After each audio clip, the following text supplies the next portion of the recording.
मी सध्या राहायला मुंबईला आहे. मी साधारण 11 ते 12 वर्षांचा असेन. मी मूळचा साताऱ्याचा. आमचे गाव आता बऱ्यापैकी डेव्हलप आहे, पण त्या काळी ते अगदीच खेडेगाव होते, कसल्याच सोयीसुविधा नसलेले. तेव्हा आम्ही शेती करायचो. माझा मित्र अलंकार याच्या शेतावर वस्ती लागायची.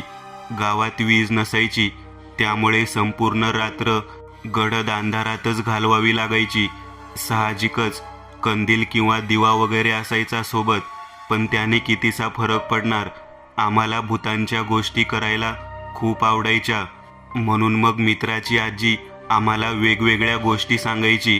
मीही त्यांच्याकडे गोष्ट सांगण्यासाठी हट्ट करायचो.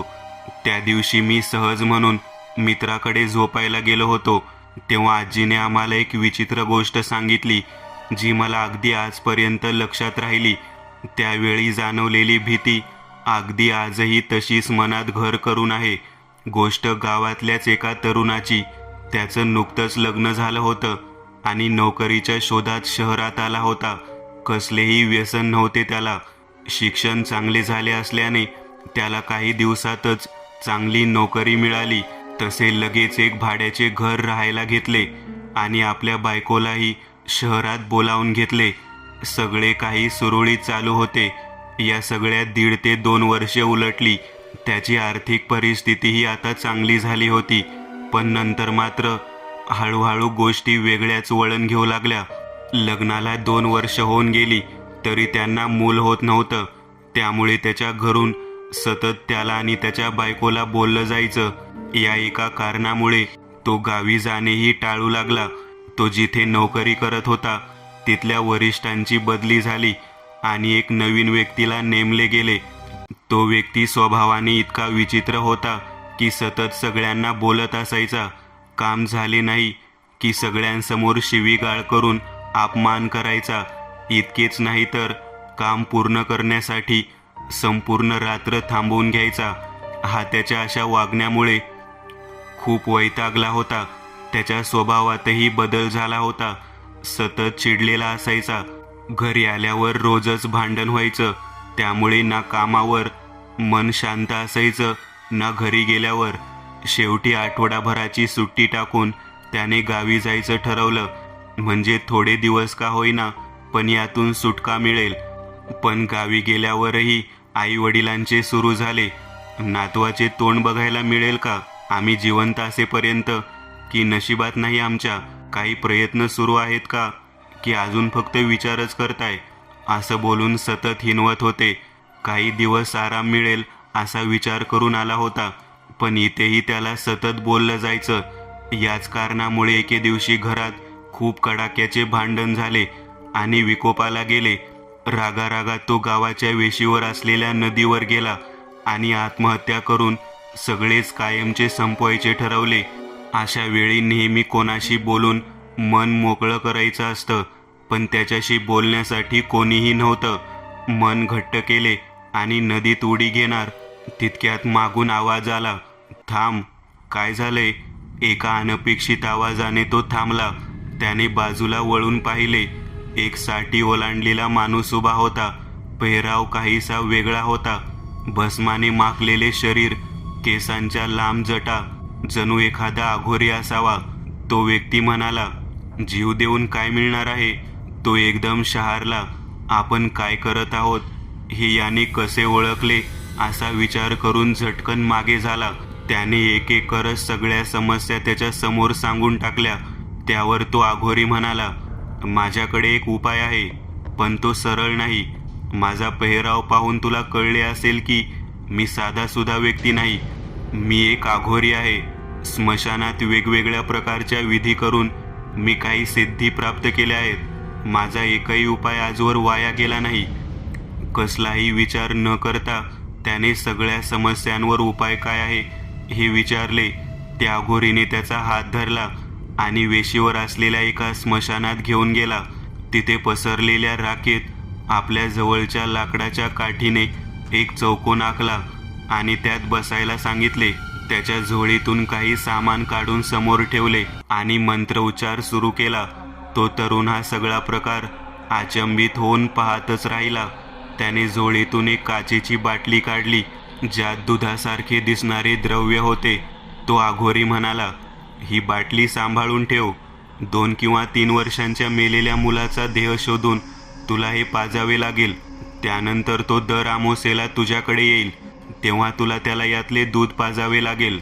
दूध पाजल्यानंतर तुझी इच्छा त्याला सांग. तुला काय हवे ते सांग. तू जे मागशील ते तुला मिळेल. इतके बोलून झाल्यावर त्याने मंत्रोच्चार थांबवला. त्या अघोरीला पैसे देऊ केले, पण त्याने ते नाकारले आणि तिथून निघून गेला. ती दुधाची बाटली घेऊन घरी यायला लागला. तितक्यात समोरून एक अंत्ययात्रा येताना दिसली. एका 3 वर्षाच्या लहान मुलाला देवाज्ञा झाली होती. त्याचे प्रेत स्मशानात आणण्यात आले आणि त्यावर विधी केले गेले. काही वेळानंतर त्याला स्मशानाच्या मागच्या बाजूला मेलेल्या लहान मुलांना पुरण्याची जागा होती, तिथे पुरले गेले. तो बरेच तास तिथे लांब उभा राहून सगळे पाहत होता. सगळ्यांची जाण्याची वाट पाहत होता. 2-2.5 तासानंतर ते सगळे निघून गेले. तसे याने पटकन जाऊन त्या पुरलेल्या देहाला बाहेर काढले. आपल्या मांडीवर घेत त्याचे तोंड उघडले आणि त्या बाटलीतले काही थेंब दूध ओठांवर ओतले. तसे त्या मुलाचे प्रेत अचानक ते दूध जिभेने चाटू लागले. तो एकदम घाबरला आणि ते प्रेत तसेच टाकून गावाच्या दिशेने धावत सुटला. घरी आला आणि थेट झोपून गेला. बायको विचारात होती, पण तो जे भयानक कृत्य करून आला होता त्याबद्दल त्याला सांगताही येत नव्हतं. थेट दुसऱ्या दिवशी सकाळी उठला आणि बायकोला म्हणाला की आजच आपल्याला पुन्हा शहरात जावे लागेल. मिळेल ती एसटी पकडून ते शहरात आले. संपूर्ण दिवस तो बायकोशी काहीच बोलला नाही, घरातच बसून होता. रात्री जेवताना बायको फोनवर बोलत होती तेव्हा कळले की आज रात्री अमावस्या सुरू होते. तो एकदम दचकला, कारण त्या अघोरीने सांगितल्याप्रमाणे तो मुलगा आज त्याच्याकडे येणार होता. मनात एक वेगळी चलबिचल सुरू झाली. कसे तरी जेवण उरकून तो झोपायला गेला, पण काही केल्या झोप लागत नव्हती. घड्याळाच्या ठोक्यांचा आवाज आज जास्तच जाणवत होता. 12 वाजून गेले आणि अचानक दारावर एक हलकी थाप पडली. तो खाडकन उठून बसला. काळीज भीतीने जोरजोरात धडधडू लागले. भास झाला की खरंच दारावर थाप पडली. या विचारात असतानाच पुन्हा एक थाप जाणवली आणि त्याचा भ्रम दूर झाला. आता मात्र त्याला काही सुचेनासे झाले. त्याने आपल्या बायकोला उठवून सगळा प्रकार सांगितला. तिला विश्वास बसत नव्हता, पण बऱ्याच प्रयत्नानंतर तिला पटले. या सगळ्यात अर्धा तास उलटून गेला होता आणि दारावर थापा पडणं सुरूच होतं. ते दोघंही उठून बाहेरच्या खोलीत गेले आणि हळूच दार उघडलं. खाली लक्ष गेलं आणि ते दोघेही हादरले. त्याच्या डोळ्यांवर तर विश्वासच बसत नव्हता, कारण त्याच लहान मुलाचा देह त्याच्याकडे पाहून हसत होता.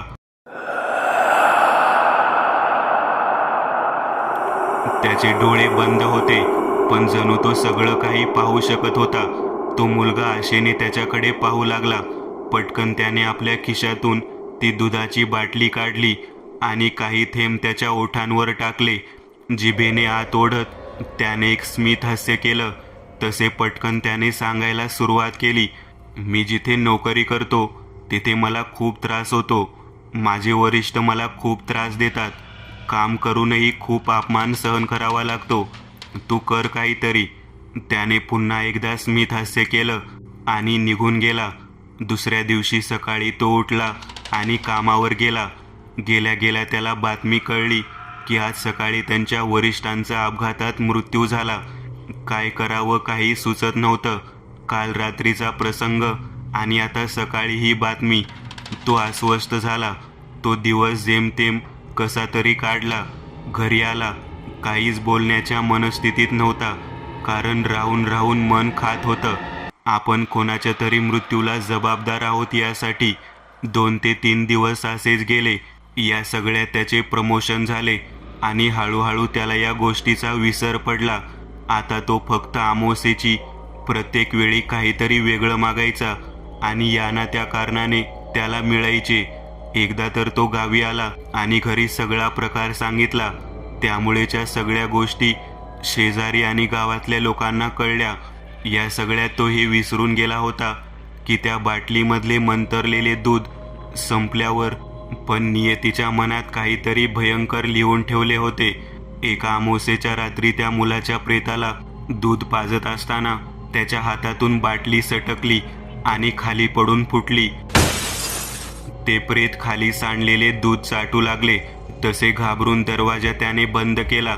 त्याला लक्षात आले की ही वेळ आपल्यावर येणार होती. याचा आपण विचारच केला नव्हता. दुसऱ्या दिवशी थेट गावात गेला आणि त्या अघोरी माणसाचा शोध घेऊ लागला. पण तो अघोरी त्याला सापडलाच नाही. कोणाची मदत घेऊ तेच कळत नव्हते त्याला. शेवटी तो हताश होऊन घरी आला. आता पुढच्या अमावस्येला काय होणार याची भीती मनात घर करू लागली. काही दिवस राहिले होते पण कोणाची मदत मिळत नव्हती. गावात त्याच्या आईवडिलांनीही सगळीकडे विचारपूस करायला सुरुवात केली होती. तसे त्यांना एका जाणकार व्यक्तीकडून उपाय मिळाला. दुसऱ्याच दिवशी ते त्या व्यक्तीला घेऊन शहराकडे निघाले. पहाटे तिथे पोहोचले आणि पाहतात तर काय, दोघांनीही गळफास घेऊन आत्महत्या केली होती. त्यांनी येत्या अमावस्येची वाटच पाहिली नाही. त्याआधीच आपले जीवन संपवले होते. असं म्हणतात की अशा अघोरी आणि काळ्या जादूची मदत घेणाऱ्यांचा असाच दुर्दैवी मृत्यू होतो. दुसरा अनुभव, जळगाव लातूर प्रवास. एस.टी. बसमधील एक थरारक अनुभव. जळगावच्या बस स्टॉपवरून आमची गाडी निघाली तेव्हा संध्याकाळचे 6 वाजायला आले होते. पावसाळ्याचे दिवस असल्याने आभाळ काळ्या ढगांनी भरून होतं. त्यामुळे लवकरच अंधारून आल्यासारखे वाटत होते. बहुतेक दिवसभर पाऊस चालू असावा, कारण आजूबाजूची शेत पाण्याने तुडुंब भरलेली वाटत होती. माझ्या सोबती कंडक्टर या महिला होत्या, आशाताई. कधीकधी आमची सोबत ड्युटी लागायची, त्यामुळे त्या माझ्या ओळखीच्या होत्या. आणि माझ्या सिनियरसुद्धा. गाडी पूर्ण प्रवाशांनी भरून होती आणि आमचा प्रवास लातूरकडे चालू होता. मी गाडी चालवत असताना रस्ता जरा जास्तच खराब दिसत होता. खड्ड्यात पाणी भरल्यामुळे आणि अंधारून आल्यामुळे गाडीला झटके बसत होते. त्यामुळे गाडीतील एक प्रवासी मला म्हणाला, "ओ ड्रायव्हर, जरा दमानं गाडी हाकला, नाहीतर घ्याल जीव आमचा." त्याच्या या बोलण्यामुळे मला त्याचा रागही आला होता, कारण मी पूर्ण दिवसभर गाडीच्या फेऱ्या मारल्या होत्या. त्यामुळे मी मनाने आणि शरीराने सुद्धा बराच थकलो होतो. मी मनातच त्याला शिवी दिली आणि पुढे गाडी चालवत राहिलो. गाडी काहीच दूर गेली असेल तर पाण्याची रिपरिप चालू झाली. मी पटकन गाडीचे वायपर चालू केले, तरी सुद्धा समोरचा रस्ता काचेतून अस्पष्ट दिसत. तेवढ्यात आशाताईंनी बेल मारली. मला काहीच अंतरावर एक गाव दिसत होते. मी त्या गावाजवळ गाडी थांबवली आणि तेथील प्रवासी गाडीच्या खाली उतरले. पुन्हा गाडी चालू करून आम्ही निघणार तेवढ्यात त्या गावातील लोकांनी आम्हाला थांबवले. "अहो ड्रायव्हर, समोरचा रस्ता नदीवरून जातो आणि नदीला बरेच पाणी आहे. कधी कधी तर पुलाच्या वरून सुद्धा. आमच्या मताने तुम्ही पुढे जाऊ नका, येथून परत जा." एक म्हातारा आजोबा हातात छत्री घेऊन त्या स्टॉपवर उभा होता. बहुतेक त्या आजोबांचे म्हणणे बरोबर होते, पण आम्हाला तेथे थांबणे जमणार नव्हते. त्यातच मागचे प्रवासी आरडाओरड करत होते की गाडी काढा म्हणून. त्यामुळे मला गाडी काढावीच लागली. आता इतके अंधारून आले होते की रस्ताही स्पष्ट दिसत नव्हता. मी पटकन गाडीचे लाईट लावले आणि पुढे गाडी चालवू लागलो. आता आजूबाजूच्या जंगलातून रातकिड्यांची किरकिर चालू झाली होती. जवळपास 4 ते 5 किलोमीटर गेल्यावर समोरचा पूल दिसत होता आणि समोरचे दृश्य पाहून मी कचकन गाडीचे ब्रेक दाबले. गाडी थांबल्यावर सगळ्यांना धक्का बसला आणि ते ओरडू लागले. आशाताई त्यांच्या सीटवर झोपी गेल्या होत्या. त्याही सीटवरून उठून माझ्या केबिनमध्ये आल्या. "प्रमोद भाऊ, काय झाले? गाडीत काही प्रॉब्लेम आलाय का? गाडी का थांबवली?" मी त्यांना नाराजीने समोरचे दृश्य दाखवले. समोरच्या पुलावरून चांगल्याच गतीने पाणी वाहत होते, इतके की कोणतेही वाहन त्याला पार करून जाणे म्हणजे मृत्यूला आमंत्रण. आता काही प्रवासी सुद्धा ते दृश्य पाहत होते. "बापरे, कठीण आहे आता तर या पुलावरून जाणे." आशाताई नाराजीनेच म्हणाल्या. "हो, आपण त्या आजोबांचे ऐकायला हवे होते. हो प्रमोद भाऊ, पण आता काय करायचे? मी विचार करून म्हणालो, परत जाऊन दुसऱ्या रूटने जाऊया. थोडं लांब आहे, 9-10 किलोमीटर, पण इथून जाण्यापेक्षा तर बरेच आहे. ठीक आहे, असे म्हणत आशाताई त्यांच्या जागेवर बसल्या. आमचे बोलणे काही प्रवाशांनी ऐकले होते. त्यांची कुजबूज चालू होती, पण दुसरा रस्ता नसल्याने तेही नाईलाजास्तव त्यांच्या त्यांच्या जागेवर जाऊन बसले. मी गाडी पुन्हा चालू केली, गिअर शिफ्ट केले आणि रिव्हर्स घ्यावी म्हणून मागे घ्यायला गेलो, पण गाडीचे चाक जाग्यावरच फिरल्याचा आवाज आला. मी पुन्हा एक्सलेटर दिले, पुन्हा तसेच झाले. मी कंटाळून अंधारातच गाडीच्या खाली उतरलो. सुदैवाने पाऊस जोराचा नव्हता, तरीसुद्धा ते पावसाचे थेंब टोचल्यासारखे अंगाला झोंबत होते. खिशातील मोबाईल काढला, टॉर्च चालू केली आणि खाली टायरकडे मारली. गाडीचे टायर जमिनीत अर्ध्यापर्यंत घुसले होते. अरे देवा, दुष्काळात 13वा महिना. मी कमरेवर हात ठेवून नाराजीनेच तिकडे पाहत होतो. आता आशाताई आणि काही प्रवासीसुद्धा माझ्याकडे आले आणि परिस्थिती पाहता ते आणखीनच चिडू लागले. त्यांची आणि माझी काही बोलाचाल झाली आणि गाडीला सगळेजण धक्का मारून ती गाडी लोटायची असे ठरले. मी गाडीत बसलो. आशाताई व काही लेडीज प्रवासी सोडले. सगळे प्रवासी गाडीला धक्का मारण्यासाठी समोरच्या बाजूला आले. मी गाडी चालू केली आणि त्याला धक्का मारण्यासाठी आवाज दिला, पण गाडी जोरजोरात आवाज करत होती, पण ती जाग्यावरून हालतसुद्धा नव्हती. समोर घ्यावी तर रस्ता उतरता होता आणि कच्चासुद्धा. तरीसुद्धा मी त्या लोकांना हटवून गाडी समोर घेण्याचा प्रयत्न करू लागलो, पण गाडी हालतच नव्हती. जणू कोणी तिला तिथून हालूच देत नव्हते. आम्ही सगळेजण थकलो होतो. त्यात पाऊसही वाढला होता, त्यामुळे सगळेजण आतमध्ये बसले. दुसरी कोणती गाडी या रस्त्याने भटकली सुद्धा नव्हती. हताश होऊन मी माझ्या सीटवर बसलो. कोणाला फोन लावायचा तर नेटवर्क नाहीच्या बरोबर होते. आशाताई माझ्या बाजूच्या सीटवर येऊन बसल्या. आता काय करायचे प्रमोद भाऊ? रात्र इथे काढायची का, या अशा भयानक ठिकाणी?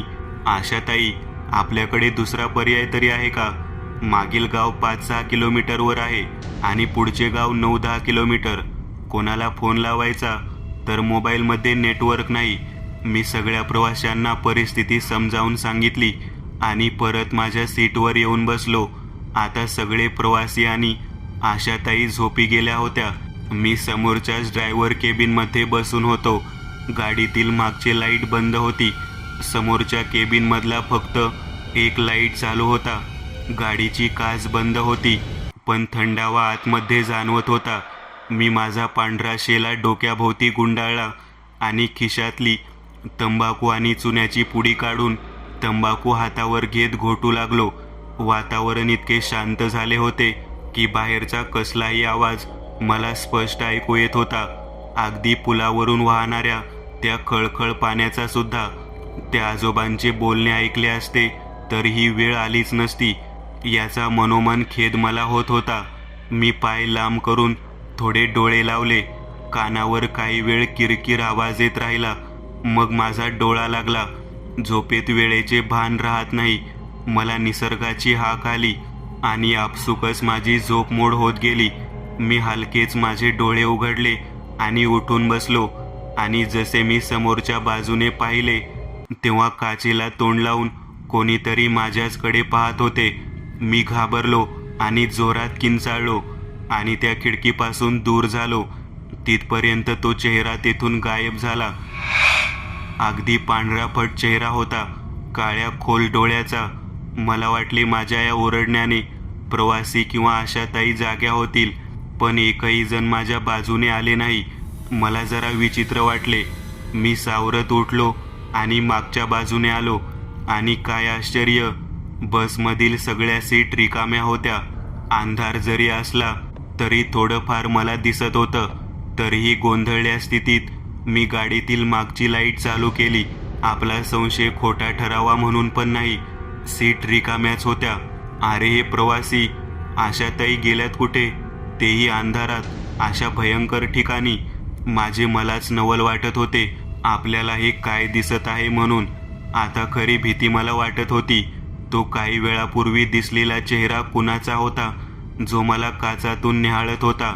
बहुतेक कोणी प्रवासीच असेल, पण तो चेहरा कोण्या माणसाचा वाटतच नव्हता. मग कोण भूत? नाही, हे भलते सलते विचार नको. मी माझ्या मनातच तर्कवितर्क लावत होतो. पण प्रश्न होता की सगळेजण गेलीत कुठे. मी गाडीचे दार उघडले, पण अंधारात पाय ठेवताना भीती वाटत होती. कोणी चुकून माझा पाय पकडेल किंवा मगाचाच तो भयानक चेहरा माझ्या समोर येऊन उभा राहील. जर खरंच तसे झाले तर मी काय करू शकणार. तरीही मी गाडीच्या खाली उतरलो. त्या पूर्ण अंधारल्या परिसरात ती एसटी बस आणि फक्त मीच एकटा आहे असे मला वारंवार वाटत होते. पाऊस बंद झाला होता. मी इकडे तिकडे पाहिले, पण कुणाचाही आवाज मला येत नव्हता. आणि आणखी एक गोष्ट मला खटकत होती, ती म्हणजे पुलाच्या पुराचा आवाज माझ्या कानी पडत नव्हता. मी खिशातून मोबाईल काढला आणि टॉर्च चालू करून तिकडे जायला लागलो. आणि काय आश्चर्य, पूल अगदी कोरडा पडून होता. पाण्याचा थेंब सुद्धा मला दिसत नव्हता. पण खालच्या नदीत पाणी वाहत होते. असे कसे होऊ शकते? जरी पूर उतरला असेल तरी तो कोरडा थोडीच असेल. माझे डोके गरगरत होते. मी भीतीने थरथर कापत होतो. साहेब, काय शोधताय? समोरच्या अंधारातून मला आवाज आला. मी झटकन तिकडे वळून पाहिले. टॉर्चच्या प्रकाशात त्या पुलाच्या कठड्यावर एक लाल साडी घातलेली बाई बसून होती. मी एका झटक्यात तिचा चेहरा ओळखला. हो, ही बाई मगाचीच होती. माझ्याकडे पाहून हसत होती. कोण आहेस तू? आणि मगाशी तूच बस जवळ आली होतीस ना? हो, मीच आली होती. तिचा आवाज कानाला नकोसा वाटणारा होता. इतका तो भयानक होता. कशाला? मी इतके बोललोच होतो की ती बाई माझे वाक्य तोडत बोलली. तुम्हाला उठवायला. तुमचे सगळे प्रवासी आलेत. तुम्ही सोडले तर त्यासाठीच मी आले होते. म्हणजे कुठे गेलेत गाडीतील प्रवासी? ती बाई हसली आणि म्हणाली, येतेच, ह्याच नदीत आले ते सगळे. मला त्या बाईचा राग आला आणि मी तिला म्हणालो, ओ बाई, वेड्यासारखे काय बोलताय? माझ्या बोलण्यावर ती बाई पुन्हा हसली आणि म्हणाली, खरे बोलतोय मी. या की जरा बघा कसे नदीमध्ये तरंगत आहेत. माझ्या हृदयात एकदम धडकी भरली, कारण ती बाई इतक्या विश्वासाने बोलत होती की तिचे बोलणे खरे वाटत होते. पण तरंगत आहेत म्हणजे जिवंत माणूस पाण्यावर कसा तरंगणार? मी घाबरत घाबरत नदीच्या कठड्याजवळ आलो आणि मोबाईलमधला टॉर्च पाण्यात मारला. माझ्या तोंडातून शब्दसुद्धा फुटत नव्हते. माझी तर दातखिळीच बसली होती, कारण नदीच्या पाण्यात भरपूर लोकांचे शव तरंगत होते. कोणी पाठमोरे होते तर कोणी चेहऱ्याच्या बाजूने, आणि त्यातील एक चेहरा माझ्या ओळखीचा होता. आशाताई. त्यांचे फुगलेले शव पाण्यात तरंगत इकडे तिकडे जात होते. तेवढ्यात मला माझ्या मागून एक आवाज आला, आता तुझी बारी.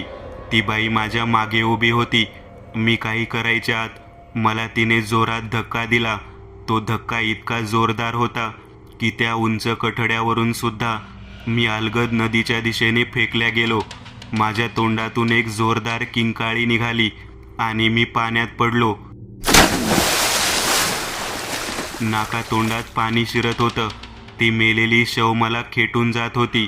त्यामुळे त्यांचे ते फुगलेले भयानक चेहरे मला स्पष्ट दिसत होते. तेवढ्यात मला कोणीतरी गदगद हलवल्यासारखे केले.